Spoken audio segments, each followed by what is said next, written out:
when I went into medical school, I had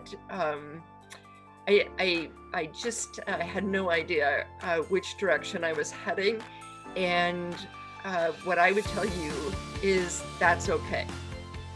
What attracted me to my specialty was not the specialty at first, it was a person.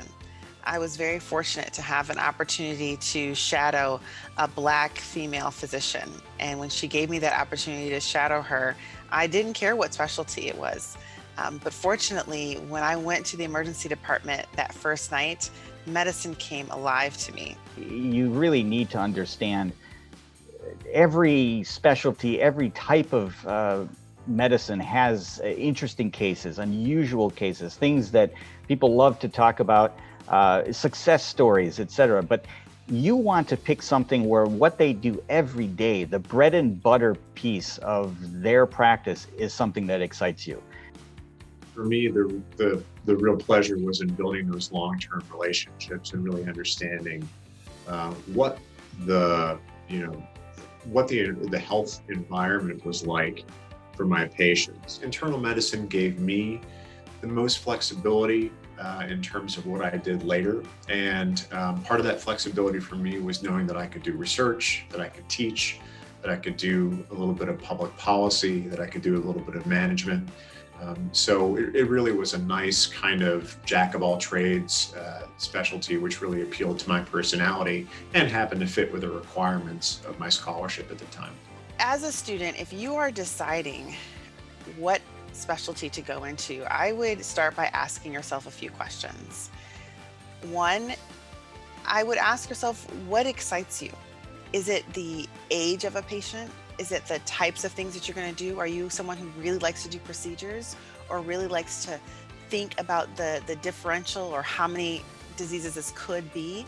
Are you someone who really enjoys talking to patients and getting to know their life story and seeing them again and again? You have to decide if you want to have patient contact or not first. I think that's a very critical decision to make. If you don't want to have patient contact, again, there's nothing wrong with that, but you have to see whether that's where you fit better. And if you don't want patient contact, well, what does that mean? What kind of doctor are you if you don't have patient contact? Well, you can still do a lot. I mean, there are a lot of options on that side of the algorithm that you can find and be very successful in, and still use all of the things that you learned in medical school to make the world a better place.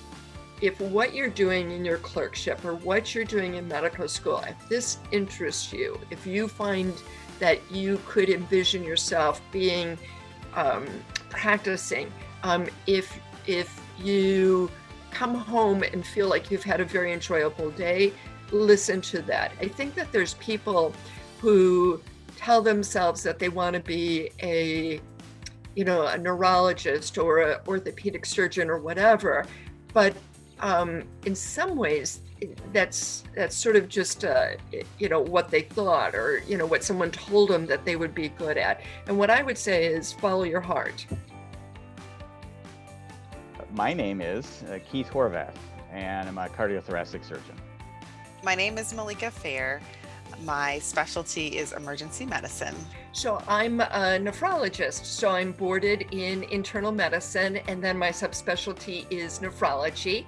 I'm a general internist by training and a health services researcher with a background in public policy and public health.